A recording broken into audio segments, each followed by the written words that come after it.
رسول اللہ صلی اللہ علیہ وسلم نے فرمایا من لازم الاستغفار جعل اللہ له من كل هم فرجا ومن كل ضيق مخرجا ورزقه من حيث لا يحتسب. جو استغفار کو لازم پکڑتا ہے. اور دوسری روایت کے لفظ من اکثر الاستغفار، جو کثرت سے استغفار کرتا ہے جعل اللہ له من كل هم فرجا، اس کی بخشش تو ہوگی قیامت کے دن. اللہ انعامات سے تو نوازیں گے، لیکن دنیا میں بھی اللہ رب العزت اس کے غم کو خوشی میں تبدیل فرما دیتے. ومن كل ضيق مخرجا، اور اس کی تنگی کو آسانی بنا دیتے. ورزقه من حيث لا يحتسب، اور اللہ رب العزت وہاں سے اس کو رزق عطا کرتے ہیں دنیا میں جہاں سے اس کا گمان بھی نہیں ہوتا. اور قرآن مجید میں اللہ رب العزت اس لیے فرماتے ہیں، نوح علیہ الصلوۃ والسلام کی حکایت کرتے ہیں فَقُلْتُ اسْتَغْفِرُوا رَبَّكُمْ إِنَّهُ كَانَ غَفَّارًا يُرْسِلِ السَّمَاءَ عَلَيْكُمْ مِدْرَارًا وَيُمْدِدْكُمْ بِأَمْوَالٍ وَبَنِينَ وَيَجْعَلْ لَكُمْ جَنَّاتٍ وَيَجْعَلْ لَكُمْ أَنْهَارًا مَا لَكُمْ لَا تَرْجُونَ لِلَّهِ وَقَارًا. تم استغفار کر لو، اللہ رب العزت تمہارے گناہوں کو معاف فرما دے. یرسل السماء علیکم مدرارا، یہ پانی انسانی زندگی کا راز ہے. تم پہ موسلا دھار بارشیں اللہ برسائے. ویمددکم باموال، تم مال و دولت کی قلت کی شکایت کرتے ہو، استغفار کر لو، اللہ رب العزت تمہیں مال و دولت میں فراوانی عطا فرمائے. وبنین، تم اولاد کی نعمت کو ترستے ہو، استغفار کر لو، اللہ تمہیں اولاد کی نعمت سے نواز دیں گے. وَيَجْعَلْ لَكُمْ جَنَّاتٍ، تم پھلوں سے ترستے ہو، اللہ تمہیں باغات کا مالک بنا دے. وَيَجْعَلْ لَكُمْ أَنْهَارًا، تم پانی کی بوند بوند سے ترستے ہو، اللہ رب العزت تو تمہارے لیے نہریں جاری کر دے گے، نہروں کا بندوبست فرما دے. وَيَجْعَلْ لَكُمْ جَنَّاتٍ وَيَجْعَلْ لَكُمْ أَنْهَارًا مَا لَكُمْ لَا تَرْجُونَ لِلَّهِ وَقَارًا. اور تمہیں کیا ہو گیا ہے پھر بھی تم اللہ رب العزت کے وقار کو نہیں سمجھتے. مَا لَكُمْ لَا تَرْجُونَ لِلَّهِ وَقَارًا. اور دوسری جگہ اللہ رب العزت فرماتے ہیں وَأَنِ اسْتَغْفِرُوا رَبَّكُمْ ثُمَّ تُوبُوا إِلَيْهِ يُمَتِّعْكُمْ مَتَاعًا حَسَنًا إِلَى أَجَلٍ مُّسَمًّى. استغفار تم کر لو، جب تک زندہ رہو گے اللہ تمہیں سکون اور وقار کی زندگی نصیب فرما دے. استغفار کا فائدہ آخرت میں تو ہے لیکن دنیا بھی سنورتی. اور تیسری جگہ اللہ رب العزت فرماتے ہیں وَيَا قَوْمِ اسْتَغْفِرُوا رَبَّكُمْ ثُمَّ تُوبُوا إِلَيْهِ يُرْسِلِ السَّمَاءَ عَلَيْكُمْ مِدْرَارًا وَيَزِدْكُمْ قُوَّةً إِلَى قُوَّتِكُمْ وَلَا تَتَوَلَّوْا مُجْرِمِينَ. اے میری قوم، اللہ رب العزت ہود علیہ الصلوۃ والسلام کی قوم کے متعلق حکایت کر رہے ہیں کہ اللہ کے پیارے پیغمبر نے کہا ہے میری قوم استغفار کر لو، اللہ تمہیں موسلا دھار بارشوں سے نواز دیں گے. وَيَزِدْكُمْ قُوَّةً إِلَى قُوَّتِكُمْ، تم اگر کوئی کمزوری محسوس کرتے ہو تو تمہاری کمزوریوں کو اللہ قوتوں میں تبدیل فرما دیں گے. وَيَزِدْكُمْ قُوَّةً إِلَى قُوَّةٍ، کسی کے پاس مالی کمزوری ہے، خاندانی کمزوری ہے، ملی کمزوری ہے، ان تمام کمزوریوں کو اللہ رب العزت قوتوں میں تبدیل فرما دیں گے. جب انسان استغفار کرتا ہے تو یہ اس کو انعام ملتا ہے، اور یہ انعام دنیا میں ہی ملتا ہے، آخرت تو بہتر ہوگی. اللہ رب العزت ہمیں عبادت کا مقصد سمجھنے کی توفیق عطا فرمائے اور یہ یقین کرنے کی توفیق عطا فرمائے کہ عبادت سے آخرت بھی بنتی ہے اسی رسول اللہ صلی اللہ علیہ وسلم نے اگلا عمل یہ بتایا، احب الاعمال الى اللہ ان تموت ولسانك رطبا من ذکر اللہ، سب سے محبوب عمل یہ ہے تمہیں موت آئے تو تمہاری زندگی کے رویے یہ ہوں، تمہاری زبان اللہ کے ذکر سے ہر وقت تر رہے، سبحان اللہ والحمدللہ اللہ اکبر ولا الہ الا اللہ ولا حول ولا قوة الا باللہ حسبی اللہ لا الہ الا اللہ لا حول ولا قوة الا باللہ یا حی یا قیوم برحمتک استغیث۔ زبان پہ ذکر لائیے، تجربہ کر کے دیکھیے کہ آپ کی زندگی میں سکون اور چین کتنا آتا ہے، راحتیں آپ کی زندگی میں اللہ تعالیٰ کیسے پیدا کرتے ہیں، آپ کی زندگی میں برکت کتنی آتی ہے۔ اور اس کی حقیقت بیان کرنے کے لیے میں ایک حدیث سنانا چاہوں گا، سنا لیں جی۔ حدیث میں آتا ہے ایک دیہاتی آیا اور آ کے کہتا ہے اللہ کے رسول ایسی بات مجھے بتائیں جو بات میں کسی سے نہ پوچھوں اور میں جنت چلا جاؤں۔ آپ نے فرمایا قل سبحان اللہ والحمد للہ ولا الہ الا اللہ واللہ اکبر ولا حول ولا قوة الا باللہ۔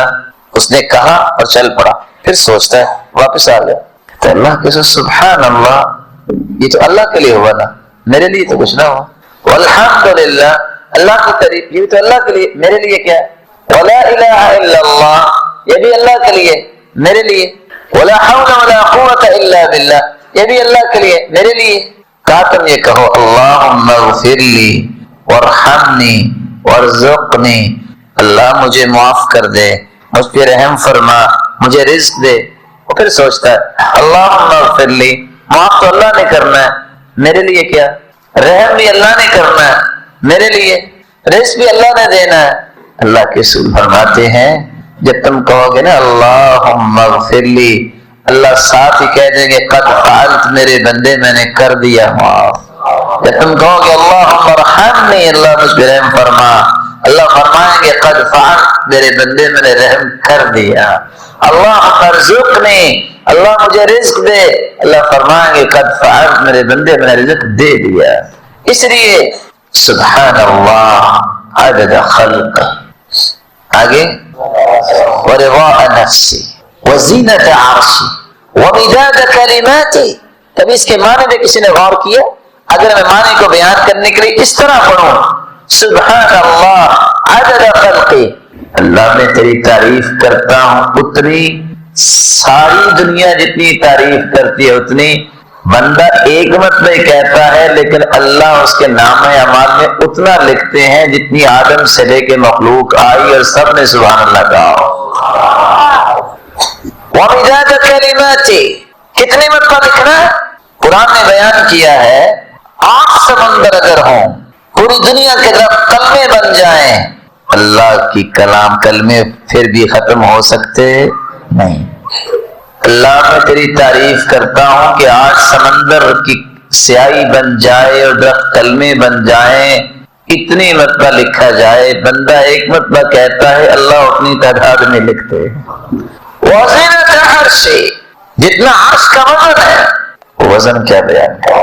حدیث میں آتا ہے جو فرشتے حملۃ العرش ہیں، اللہ کے عرش کو اٹھانے والے، ما بین عاتقہ الی شحمۃ اذنہ، کندھے اور کان تک جو ہے وہ 4 سے 5 انگلیوں کا فاصلہ ہے، لیکن جو فرشتے ہیں مسیرۃ 700 عام، کندھے سے کان تک کا سفر 700 سال کا سفر ہے۔ فرشتے کتنے بڑے ہوں گے، پھر اللہ کے عرش کے بارے میں تو ہم بات ہی نہیں کر سکتے۔ اللہ اتنا وزن جو ہے نام اعمال میں کل کو بنا دے سبحان اللہ کا، اللہ اتنا ہی بنا دے۔ ورضا نفسی، اللہ میرے اندر کمی کوتاہی ہو سکتی ہے، اللہ اتنی مرتبہ لکھ لے جہاں تو راضی ہو جائے۔ ان اول ما يحاسب به العبد يوم القيامة من عمله الصلاة، قیامت دن سب سے پہلے جس چیز کا سوال ہوگا وہ نماز کا سوال، سب سے پہلے نماز کا محاسبہ ہوگا۔ فإن صلحت صلح له سائر عمله، اگر نماز درست نکلی تو بقیہ اعمال بھی درست۔ فإن فسد فسد له سائر عمله، اور اگر نماز درست نہ ہوئی اس کے سارے اعمال بھی درست نہیں.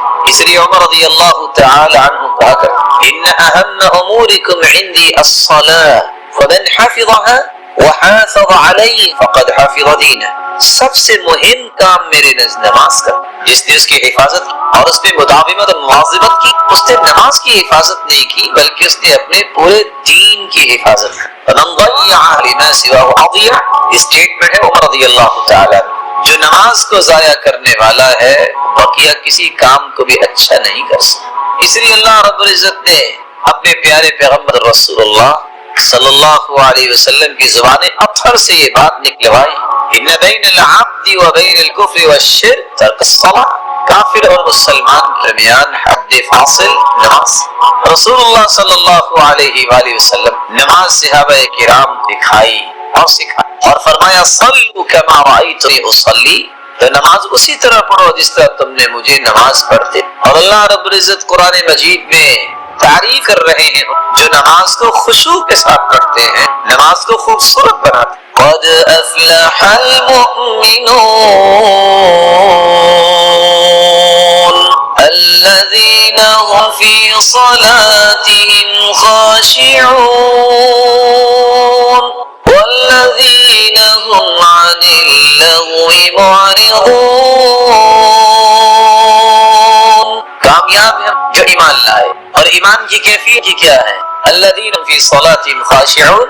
جو نماز کے اندر خشوع اختیار کرے. خشوع کیا ہے؟ عربی زبان میں خشوع خشع یخشع سے ہے جس کا مطلب ہے عاجزی کے. اور فرماتے جدار خاشع ایسی دیوار کو کہتے ہو گر جائے اور زمین کے برابر ہو. انسان اللہ کے سامنے کھڑا ہو اپنی حیثیت کو مار دے. انسان اللہ کے سامنے کھڑا ہو اور اپنی حیثیت کو اللہ کے سامنے گرا دے.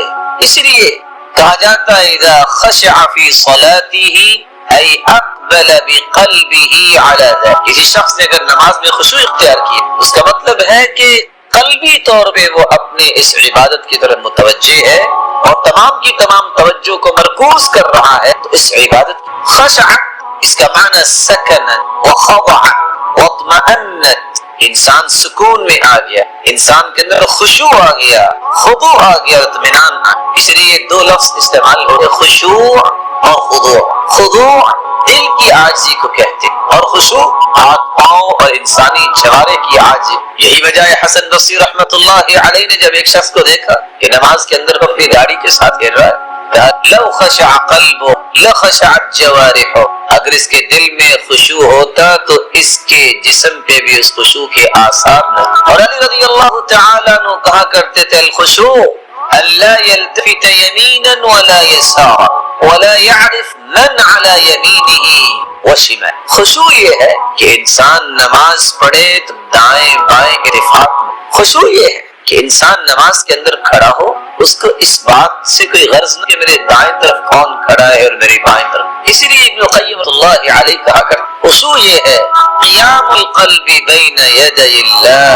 انسان جسم کو لے کے کھڑا ہوتا ہے اپنے دل کو بھی اللہ کے سامنے کھڑا ہونے کا تصور پیدا کر. تذلل القلوب لعلام دل کو اللہ کے سامنے رکھ دینا جو غیب کی خبروں بھی جاننے والی ہستی ہے. اللہ تو جانتا ہے کہ قرآن مجید میں اللہ رب العزت نے خشوع کے الفاظ استعمال کیے. خشوع کے 4 معنی. سب سے پہلا معنی خشوع کا مطلب ہے الذلہ الذل وخشعت الاصوات للرحمن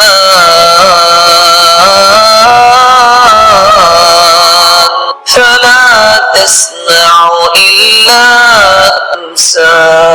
قرآن مجید میں اللہ رب العزت نے خشوع کے الفاظ استعمال کی اور لفظ خشوع مختلف معانی میں استعمال ہوا. سب سے پہلا معنی پستی اختیار کر وخشعت الاصوات للرحمن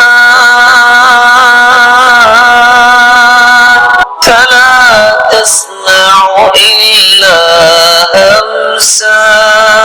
قیامت کے دن ہر آواز اللہ رب العزت کے سامنے پست ہو. خشوع کا دوسرا معنی سکون الجوارح. انسانی جسم کے اندر سکون پیدا ہو اطمینان پیدا ہو.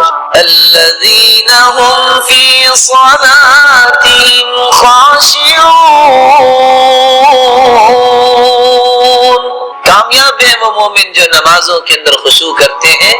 ان کے جسموں کو سکون میسر آتا، ان کے جسموں میں اطمینان آ جاتا، وہ بے چینی کا شکار۔ خشوع کا تیسرا معنی خوف، انسان اللہ کے سامنے کھڑا ہو تو اللہ کا خوف اس کے دل میں۔ وَيَدْعُونَنَا رَغَبًا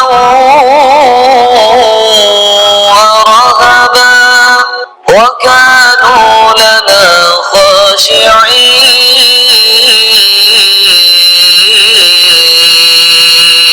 يَدْعُونَنَا رَغَبًا وَرَهَبًا، مومنوں کی زندگی ایسے ہی ہے، انبیاء بھی کیسے تھی گزارتے، رغباً ورہباً، خوف اور امید دونوں کے درمیان مومن کی زندگی خوف اور امید کے درمیان، اور امید کے پہلو کو وہ غالب ہے۔ وَكَانُوا لَنَا خَاشِعِينَ، اور ان کے دلوں میں خوف تھا تو اللہ کا۔ خشوع کا چوتھا معنی الیأس والجموع، انسان اپنے جسم کے اعضاء میں سکون بھی پیدا کرے، خوف بھی پیدا کرے، اور اپنے دل کو اللہ کے سامنے گرا دے اور اس طرح جامد ہو جائے جس طرح کوئی لکڑی، جیسا کہ عروہ بن زبیر رضی اللہ تعالی عنہ کے بارے میں آتا ہے کہ جب وہ نماز میں کھڑے ہوتے وَكَأَنَّهُ عَوْدٌ، تو ایسے محسوس ہوتا جیسے لکڑی۔ اور قرآن مجید میں اللہ رب العزت فرماتے ہیں تَرَى الْأَرْضَ خَاشِعَةً، تم دیکھو گے زمین میں خشوع اختیار کر، یعنی جامد۔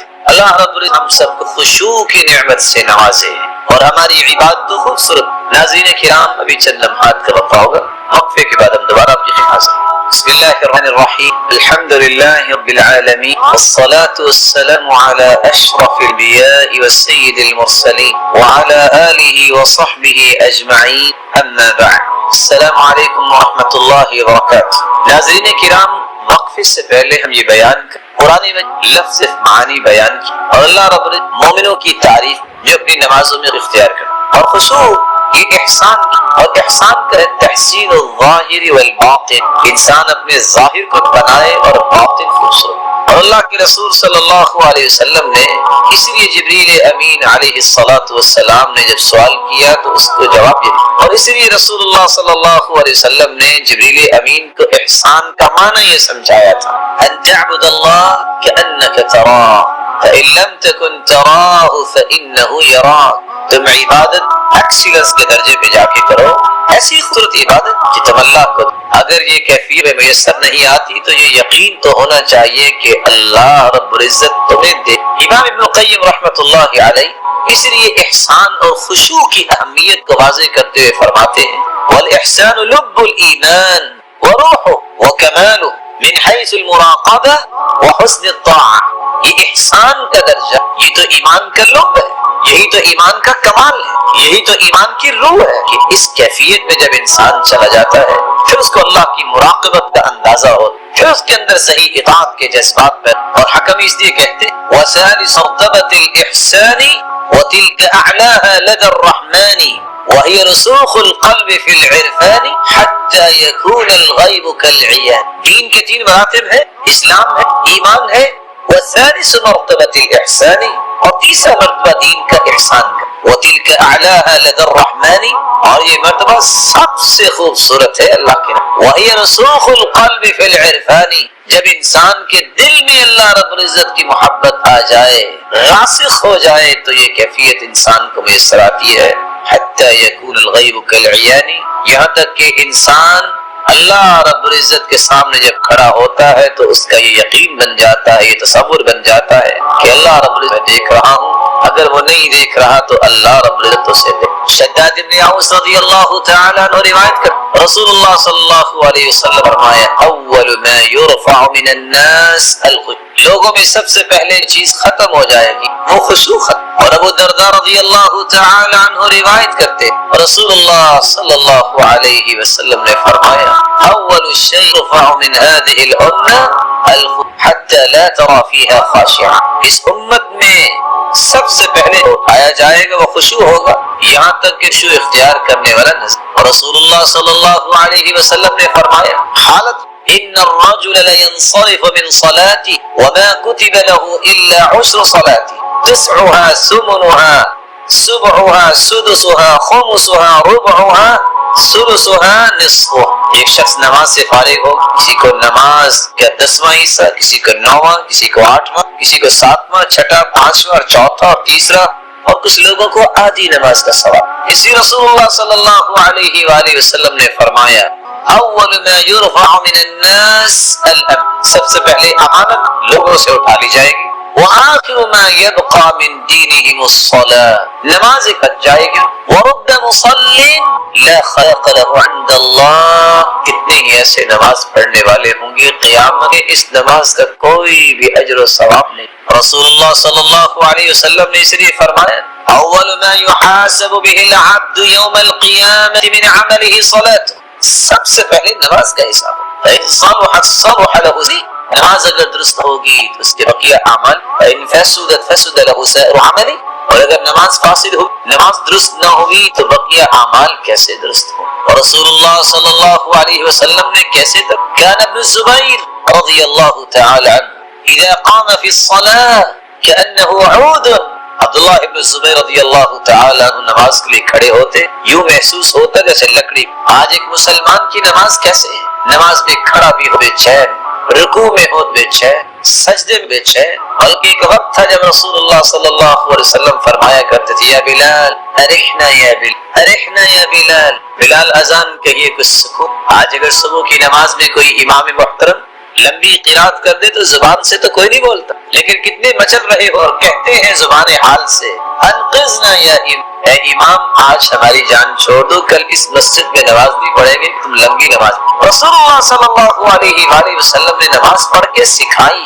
آج ایک شخص رکوع میں جاتا ہے، رکوع سے اٹھتا ہے، سیدھا کھڑا نہیں ہوتا اور زمین پہ گر جاتا. رفاعہ رضی اللہ تعالی عنہ سے كنا يوما نصلي وراء النبي صلی اللہ علیہ وسلم، ہم ایک دن اللہ کے رسول صلی اللہ علیہ وسلم کے پیچھے نماز پڑھ رہے تھے. فلما رفع رأسه من الركعة، جب آپ نے رکوع سے اپنا سر مبارک اٹھایا، قال سمع اللہ لمن حمده، اور یہ کلمات کہے سمع اللہ لمن حمده. قال رجل من ورائه، ایک آدمی نے یہ کلمات بولے ربنا ولک الحمد حمدا كثيرا طيبا مباركا فيه.